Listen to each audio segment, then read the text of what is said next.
Whether it's inspecting prisons, overseeing oranga tamariki or resolving disputes with the Official Information Act, fairness is a guiding light of sorts for New Zealand's Ombudsman. Peter Boshier is finishing up as Chief Ombudsman after 10 years and the best part of 2 terms in what is a unique role. And I began by asking him about the Official Information Act. Are public agencies in New Zealand as open and transparent as they should be? Well, the Official Information Act's a really good act and it's still stood the test of time. So I don't think much legislation is needed in relation to the Act, but there are 2 things that bother me, particularly at the moment. One is agencies are often too slow in releasing information, many too protective, too cumbersome. So I think agencies have got a job to do to lift their game. This is an act that's meant to give New Zealanders the right to participate in democracy and for decision makers to be accountable. Things these days happen quickly and the OIA has been complied with too slowly. That's the first thing.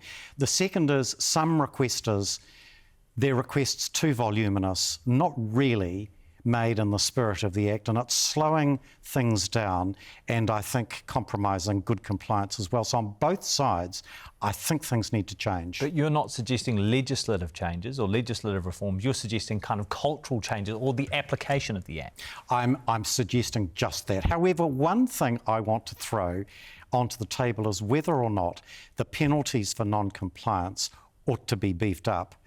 Recently, as you may know, the Chief Executive of the Ports of Auckland was made responsible for things that happened under his watch, personally responsible. And I just wonder whether a highly paid Chief Executive ought not to be more accountable, financially and otherwise, when that Chief Executive's agency is breaching the law. So what you're referencing at the moment are potential legal implications relating to health and safety, right? And in the case of Port of Auckland, but you're suggesting that a chief executive could be held personally financially liable if their agency didn't comply with the Official Information Act as they should. Yeah, I'm putting it out there because something's got to change. And look, some agencies, such as Treasury, such as the Department of Prime Minister and Cabinet, are doing really good work. But others, and I'm outspoken about this, Health New Zealand is a disgrace. Why? Because people want to know about health issues. It's the one thing that New Zealanders need to know about and have got the right to know about. Trying to get official information out of Health New Zealand has been a nightmare. 2 things, breaches of the law, which I really can't just look the other way. I've got to talk about. It's not acceptable. And other times when there is a recommendation to release and they say they will, on occasions they haven't. I just find that really discourteous. Is that a cultural problem or a bureaucratic problem? What do you put it down to within Health New Zealand? Well, I think it's both. I happen to think that good leadership at the top is everything. And that's why I'm talking about the role of the Chief Executive and the responsibility that goes with the manner of the job. So that might be something for Health New Zealand's leaders when we have them established to continue to consider. I think forward. so. Yeah. I think so. You said that some agencies are too protective. Do you think agencies have a culture whereby they forget who they work for sometimes? I think that sometimes agencies, particularly where a minister is very, very cautious and wanting to be cautious, I think it may be that agencies just forget who's got the decision and who should be calling the shots. Now, it happened some time ago. There was a case involving KiwiRail and ministerial political advisors slowed down the process and really obstructed it. So I'm saying that I think chief executives and agencies need to be aware that it's their responsibility and that to be protective isn't what the job's about. What would be an appropriate fine for a chief executive? Well, I think I'm just wanting to provoke this as a discussion. I think that is a matter for Parliament. It's a matter for politicians. It's a matter for media who have every interest in trying to get information, often quite rightly, as a story's evolving. So it's got to be meaningful. Whatever we do, it's got to have a bite to it. We've been discussing the agency or the responders side of things, but you said there's also a responsibility for people submitting requests under the Official Information Act to perhaps consider the nature of those requests. Have you noticed a change since COVID? I have, and since the big protest in Parliament about 3 years ago, some requesters are just unreasonable and seem to be on a mission and won't accept something that I say, that the information isn't held or isn't available. They fervently believe that either it is or that we're part of the conspiracy. I didn't see that when I started this job. What will change that? I'm not sure I have a ready answer to that. I just think that what we've got to do is speedily release information, but the Ombudsman's pretty good, pretty stoic and reasonably timely. I think if we just do our job and do it very conscientiously, I can't ask for more than that. I want to talk about prisons. Yes. One of your responsibilities is the oversight you provide to conditions and standards in New Zealand prisons. What did you learn about prisons and the justice system in New Zealand during your time as Ombudsman that you perhaps hadn't previously appreciated as a judge? Well, judges don't really know what goes on inside prison. And I was one, and I sent people to prison, and the job is the person needs to be remanded in custody, and that's what happens, away they go. We see the other side. Now, as well as my inspectors going into prisons, I have as well. What have I seen? Very high remand population. And that's a worry because either these people might get off eventually at trial or they don't get the rehabilitation that sentenced prisoners are entitled to. Now, when you're talking about a remand population of about 50%, it's pretty grim.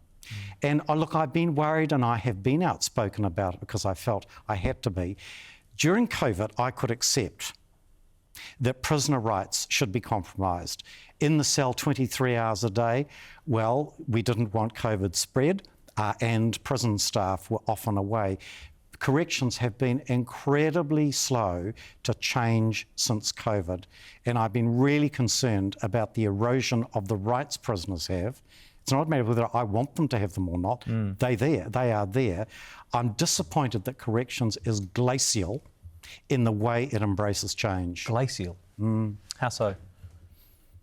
Some agencies embrace change. It's almost like I say, don't you think you ought to change in this respect? And they look at the mirror and say, that's a good idea, we'll do it, and they do. Corrections will say, we accept your recommendations, but deep down, I don't think they do. They don't? Why not? Probably culture. It's the way, when we did a very, very big report on prisons, it's called Making a Difference, Kia Whaitaki, and we found that the management structure and the way prisons are organised doesn't do much to promote change in individual prisons. It's just the way that fairly dinosaurian agency is managed. Do you think, and I'm just spitballing here, that perhaps one of the problems is that actually a lot of New Zealanders don't care much about corrections because they don't care about prisons? Yes, you're right. And that's I absolutely accept that. So what I'm saying to you now isn't necessarily a popular part of the job, but we are part of a convention, the Crimes Against Torture Convention. There are standard rights. And look, I've actually been a bit affected by going in to the Auckland maximum prison and finding the size of the cell and the so-called exercise cell adjoining it. And in one case, a prisoner said to me that he was there all the time and he'd done a half marathon. And I said, how so? He had run from one end of the cell to the other for however many hours it takes. And I thought, is that what we've descended to? You released a report into conditions at that prison last year in the extreme risk unit at the prison that used to be known as Paremoremo. And so that unit contains some of New Zealand's worst criminals or most dangerous criminals. There were 13 men housed in there at the time, including the Christchurch terrorist, and you described the conditions as cruel, degrading and inhuman. But why should New Zealanders care about the conditions for our most dangerous prisoners? Well, there are two reasons. Most will get out. There are one or two, of course, that may not or will take an awfully long time, but most will in the end be released. Now, Jack, a lot of prisoners reoffend violently upon release. So if we're not going to offer rehabilitation, there is a consequence to that. The other thing is, we are a civilised society. We are responsible for all members of our society. We don't have death row for prisoners who commit murder. We have decided that we don't subject them to the death penalty. If we're going to imprison them, we've got to do it in accordance with international requirements, and we don't always do that. So does rehab matter for someone like the Christchurch terrorist? Well, the Christchurch terrorist, it probably doesn't, because as I understand it, there's no parole. I mean, he's a singular case, and we've really got to carve him out because he is singular. For most others in that Peru unit, that prisoners of extreme risk unit, sooner or later they will be in the community walking down the street with you and me. And it is worth noting that, at least by my understanding, a couple of the prisoners who have been housed there are housed there for their own protection and are isolated from other prisoners for their own protection, rather than necessarily presenting the same level of risk that perhaps some of those other Peru prisoners do. Sure. You said it affects you when you go into a place like that. Tell me about that. What's it like going into that sort of environment? Do you imagine yourself being imprisoned there? No. Do you know what matters to me, and I think will matter to people? It's the sound of birds. It's the smell of grass. It's seeing the flowers and the bulbs evolve in the course of the year, and the blue sky, and then the clouds that come in. There's none of that. You are in this stark way, and life just becomes purely transactional is a better word. When I was once in Auckland prison and they were having staffing problems, their meal time was 3 p.m. Yeah. What do you do for the rest of the time? And I have to say, I can't accept that. I can't accept that that's the way that prisons should be running. You said that corrections has been glacial. Do you think the Ombudsman needs more teeth? Well, most of the time across the wide range of work we do, and let's just accept that corrections is a part of it, agencies are really good at accepting our recommendations. We're regarded as having moral authority, and one thing I've been pleased about in the job is just that. I leave it on the basis that I'm pleased that New Zealanders seem to respect the Ombudsman, think that we are really, really necessary, and if we make a recommendation, we have the moral authority to do so and they'll accept it. Corrections finds it very difficult to do that. Over and again, we've seen you and others call for transformational change at Oranga Tamariki. In your view, how has the agency changed and what hasn't changed but needs to?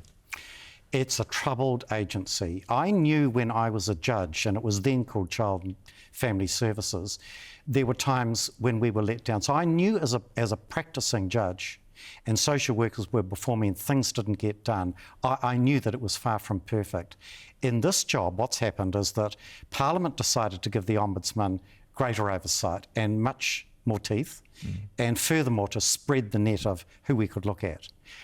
Time and time again, we've found that a notification is made of abuse. The follow-up is awful. The recording of it is not good. Look, like any agency, there are good parts to this. But if you're saying to me, can I be confident that we now have a really functional agency? I can't. I cannot, with hand on heart, say that. Māori are massively overrepresented in the tamariki who are reported to OT. They're massively overrepresented in our prison population as well. Why? I don't know that let's get back to prisons, which you were asking me about before.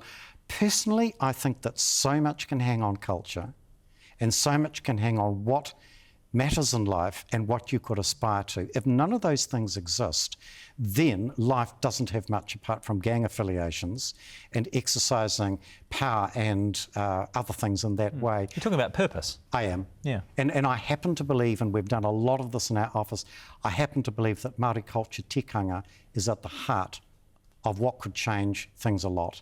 So I think we found with baby uplifts in Hawke's Bay, where Oranga Tamariki was leaving things pretty much till the last moment, applying to the family court, and I guess I used to do this. On a Friday we'd make an order for uplift, and they hadn't really searched for whānau who might be available to look after this baby, so we made orders for uplift.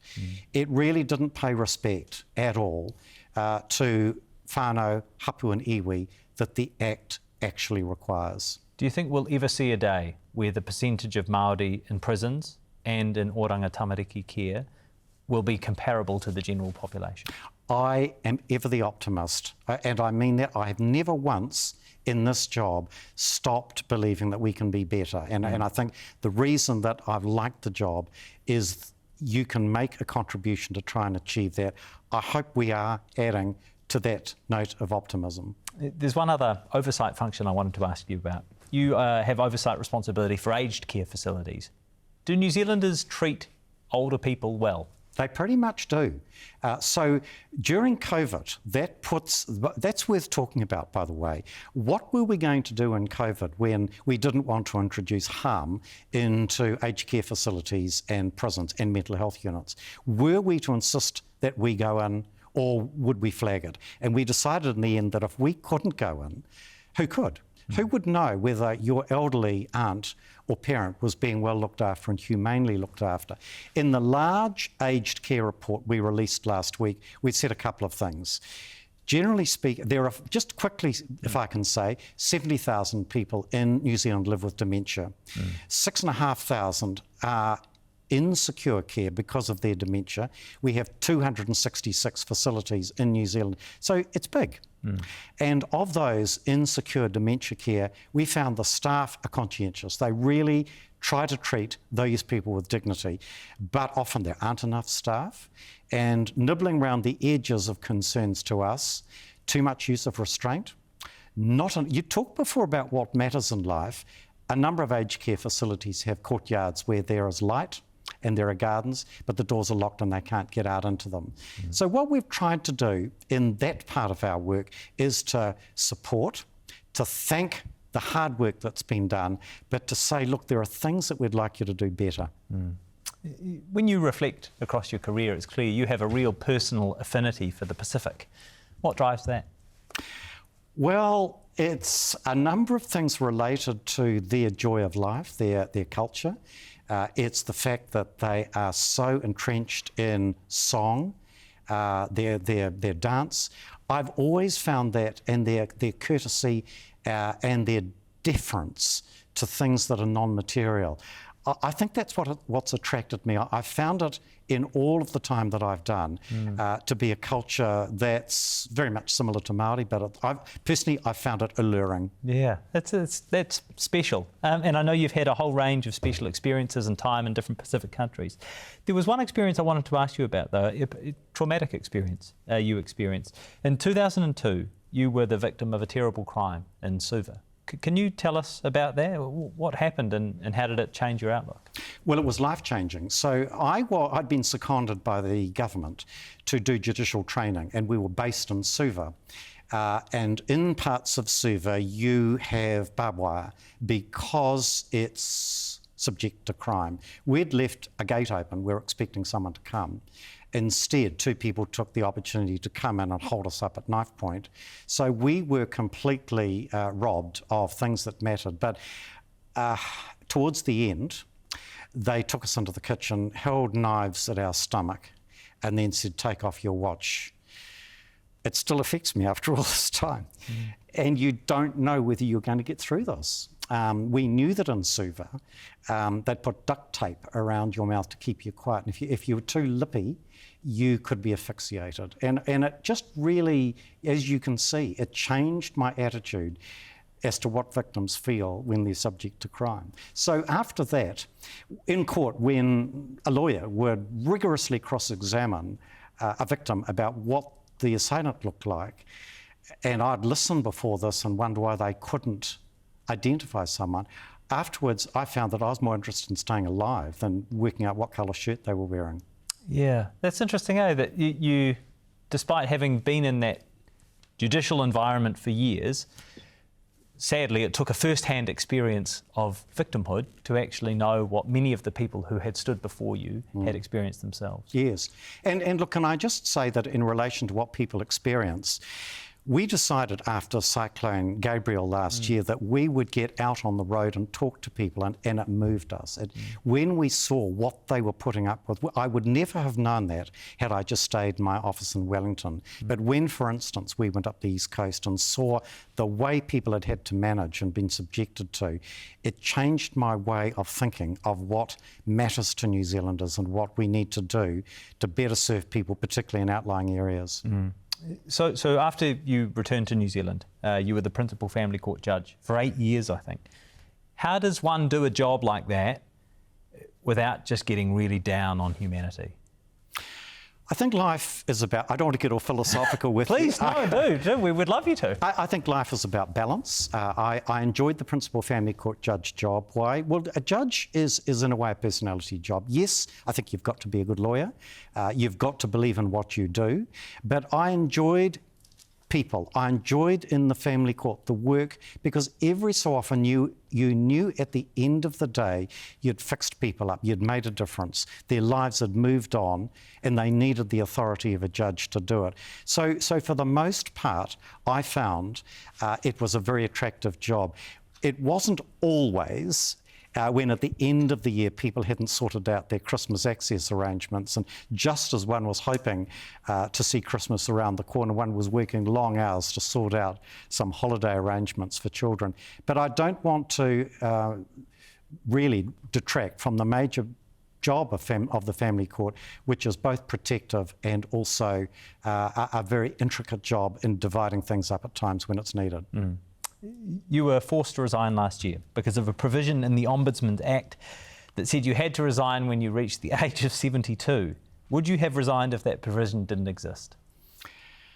Well, I don't want to give you a non-answer, but here is the position. I knew when I was appointed that I would need to resign at age 72. I knew that. Did other people, out of interest? Other ombudsmen? I mean, perhaps other ombudsmen, but did legislators know that was upon your appointment, did legislators realise that was a provision within the Act? I doubt that anyone was much interested, to be totally honest with you. It's interesting, isn't it, that a number of politicians are well and truly older than 72. Yeah. But for me... Presidents even. Yeah. Yes, well, that's dead right. But for me, I knew what the rules were, and I knew that I would need to resign on reaching the age of 72. I would just say this to you without commenting on the wisdom or otherwise of that. I've continued to enjoy the work. I think as you mature in the job, you do become more compassionate. I think you do become more reasonable. You do become more knowledgeable. And I don't think that suddenly stops at age 72. In fact, I'm feeling slightly better about a lot of things I do now than I did a year ago. Yeah. Do you know if there are other public roles which maintain similar provisions? Well, this is interesting. The judges, I think, have a retirement age of 70, but they're permitted on acting warrants to go on longer than that. It's interesting, isn't it? The US doesn't see it that way. I think in the Supreme Court, you're there for life. You are in the Supreme Court, but there are other age-related provisions, right? For example, you have to be at a certain age to become president. Yeah, but it's a curious one, and one can't help but wonder what might have happened if you'd never brought it up. If anyone would have noticed. Yeah, well, that's absolutely right. Look. In the end, at least the issue's been put out there. But the things that get legislative attention for change all depend on what's needed at the time. Yeah. A couple of last questions. Principles of fairness and transparency have driven you during your time in this role. What dynamics in modern New Zealand give you cause for concern? Well, we've dropped in the transparency ratings, and I've talked to you about the Official Information Act. Jack, we're only as good as we were yesterday, and I think we've really got to watch this. So can I just mention one thing that's a concern to me? Recently, I've been asked to submit on various bills before Parliament, and ministers have put into them a carve-out of the Official Information Act. In other words, it doesn't apply. That's a concern. Sooner or later, the very legislators in another world another life may want to get information from that very department and won't be able to. So I think a concern is, can we please still keep at the top the importance of accountability, the importance of people's right to participate, and the fact that if New Zealand's always to be regarded as a good international neighbour, we need once again to get up in the transparency ratings. What are the specific departments or pieces of legislation where the carve-outs are being proposed? Are you able to give us examples? The one, for instance, was in relation to charter schools. Yeah, right. And when I submitted, I'm not advocating, I'm just saying, when I submitted, I couldn't see why an ordinary school board of trustees in relation to an ordinary state school should be subject to the OIA, but a charter school should not be. I just, with respect, couldn't see the rationale for that. Finally, you've spent these last terms in a role monitoring public institutions. So time and again over recent years you have pinged them for failing to uphold human rights, but the underlying treatment hasn't always changed. When you reflect upon your time in this role, do you feel like the work has mattered? I've always felt that the work has mattered, and that's heavily driven. I do passionately believe in fairness, and I guess that underpins the job. I feel for people that have been subject to a capricious decision, where time hasn't been taken, where they haven't been listened to, where a decision's given without reason. That really grates with me, and what's driven me is for people, at least in the end, to understand why a decision's been made and how an agency's got from point A to point B. It matters to me that a person's mana has been adhered to, promoted, and that they feel at the end of it there's a measure of fairness. Can we ask what for you now? Is there another public role you might eye up in the future? Well, I very much wanted to get to the end of this role. That happens at the end of next week. It's busy, there's a lot to do. I didn't want the incoming Chief Ombudsman to inherit half-finished work, so we're flat out. I think for the future I'll take stock. I want to keep the brain going, Jack.